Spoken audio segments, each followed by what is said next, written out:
Luc, chapitre 12. Pendant ce temps, les gens s'étaient rassemblés par milliers, au point de s'écraser les uns les autres. Jésus se mit à dire à ses disciples, « Avant tout, méfiez-vous du levain des pharisiens, qui est l'hypocrisie. Il n'y a rien de caché qui ne doive être découvert, ni de secret qui ne doivent être connus. C'est pourquoi tout ce que vous aurez dit dans l'obscurité sera entendu en plein jour, et ce que vous aurez dit à l'oreille dans les chambres sera proclamé sur les toits. Je vous le dis, à vous qui êtes mes amis, ne redoutez pas ceux qui tuent le corps et qui, après cela, ne peuvent rien faire de plus. Je vais vous montrer qui vous devez redouter. Redoutez celui qui, après avoir tué, a le pouvoir de jeter en enfer. Oui, je vous le dis, c'est lui que vous devez redouter.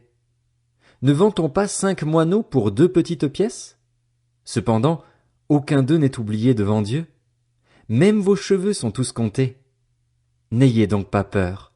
Vous valez plus que beaucoup de moineaux. Je vous le dis, toute personne qui se déclarera pour moi devant les hommes, le Fils de l'homme se déclarera aussi pour elle devant les anges de Dieu. Mais celui qui m'aura renié devant les hommes sera renié devant les anges de Dieu. Toute personne qui dira une parole contre le Fils de l'homme, cela lui sera pardonné. Mais celui qui aura blasphémé contre le Saint-Esprit, le pardon ne lui sera pas accordé. Quand on vous conduira dans les synagogues, ou devant les magistrats et les autorités, ne vous inquiétez pas de la manière dont vous vous défendrez ni de ce que vous direz. En effet, le Saint-Esprit vous enseignera au moment même ce qu'il faudra dire.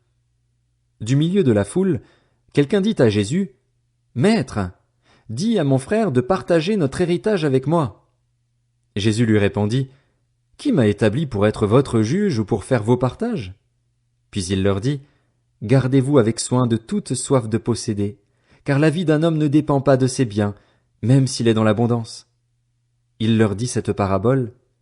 Les terres d'un homme riche avaient beaucoup rapporté. Il raisonnait en lui-même, disant, « Que vais-je faire? En effet, je n'ai pas de place pour rentrer ma récolte. Voici ce que je vais faire, se dit-il. J'abattrai mes greniers, j'en construirai de plus grands, j'y amasserai toute ma récolte et tous mes biens, et je dirai à mon âme, « Mon âme, tu as beaucoup de biens en réserve pour de nombreuses années. Repose-toi, mange, bois et réjouis-toi. » Mais Dieu lui dit, « Homme dépourvu de bon sens, cette nuit même, ton âme te sera redemandée, et ce que tu as préparé, pour qui cela sera-t-il? » Voilà quelle est la situation de celui qui amasse des trésors pour lui-même et qui n'est pas riche pour Dieu. Jésus dit ensuite à ses disciples, « C'est pourquoi je vous le dis, ne vous inquiétez pas pour votre vie de ce que vous mangerez, ni pour votre corps de ce dont vous serez habillés. La vie est plus que la nourriture et le corps plus que le vêtement. Observez les corbeaux. Ils ne sèment pas et ne moissonnent pas. Ils n'ont ni cave ni grenier, et Dieu les nourrit. Vous valez beaucoup plus que les oiseaux. Qui de vous peut, par ses inquiétudes, ajouter un instant à la durée de sa vie? Si donc vous ne pouvez rien faire, même pour si peu, pourquoi vous inquiétez-vous du reste? Observez comment poussent les plus belles fleurs. Elles ne travaillent pas et ne tissent pas. Cependant, je vous dis que Salomon lui-même, dans toute sa gloire, n'a pas eu d'aussi belle tenue que l'une d'elles. Si Dieu habille ainsi l'herbe qui est aujourd'hui dans les champs et qui demain sera jetée au feu, il le fera d'autant plus volontiers pour vous, gens de peu de foi. Et vous, ne cherchez pas ce que vous mangerez ni ce que vous boirez, et ne soyez pas inquiets. En effet, tout cela, ce sont les membres des autres peuples du monde qui le recherchent. Votre Père sait que vous en avez besoin. Recherchez plutôt le royaume de Dieu, et tout cela vous sera donné en plus. N'aie pas peur, petit troupeau, car votre Père a trouvé bon de vous donner le royaume. Vendez ce que vous possédez et faites don de l'argent. Faites-vous des bourses qui ne s'usent pas, un trésor inépuisable dans le ciel, où le voleur n'approche pas et où la mite ne détruit pas. En effet, là où est votre trésor, là aussi sera votre cœur. Mettez une ceinture à votre taille et tenez vos lampes allumées. Soyez comme des hommes qui attendent que leur maître revienne des noces, afin de lui ouvrir dès qu'il arrivera et frappera. Heureux ces serviteurs que le maître, à son arrivée, trouvera éveillés. Je vous le dis en vérité, il mettra sa ceinture, les fera prendre place à table et s'approchera pour les servir.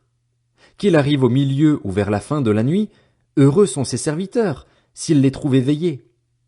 Vous le savez bien, si le maître de la maison connaissait l'heure à laquelle le voleur doit venir, il resterait éveillé et ne laisserait pas percer les murs de sa maison. Vous donc aussi, tenez-vous prêts, car le Fils de l'homme viendra à l'heure où vous n'y penserez pas. Pierre lui dit, Seigneur, est-ce à nous que tu adresses cette parabole, ou bien à tout le monde?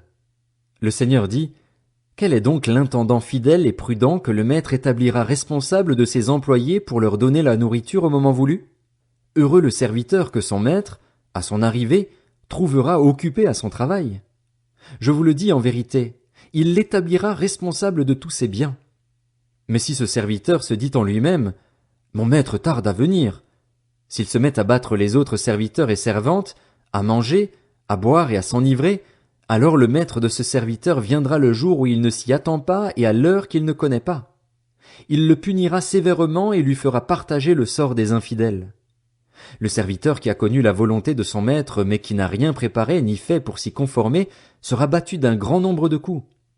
En revanche, celui qui ne l'a pas connu et qui a fait des choses dignes de punition sera battu de peu de coups. On demandera beaucoup à qui l'on a beaucoup donné, et l'on exigera davantage de celui à qui l'on a beaucoup confié. Je suis venu jeter un feu sur la terre. Combien je voudrais qu'il soit déjà allumé? Il y a un baptême dont je dois être baptisé, et quelle angoisse pour moi jusqu'à ce qu'il soit accompli. Pensez-vous que je sois venu apporter la paix sur la terre? Non, vous dis-je, mais la division.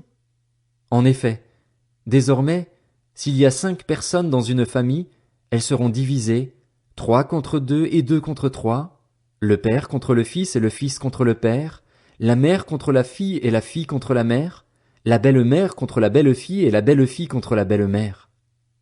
Il dit encore aux foules, Quand vous voyez un nuage se lever à l'ouest, vous dites aussitôt, La pluie vient, et c'est ce qui se passe.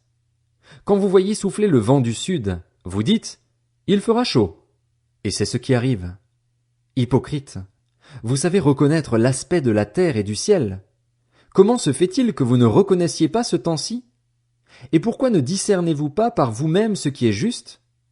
Lorsque tu vas avec ton adversaire devant le magistrat, tâche en chemin de t'arranger avec lui, de peur qu'il ne te traîne devant le juge, que le juge ne te livre à l'officier de justice et que celui-ci ne te mette en prison. Je te le dis, tu n'en sortiras pas avant d'avoir payé jusqu'au dernier centime.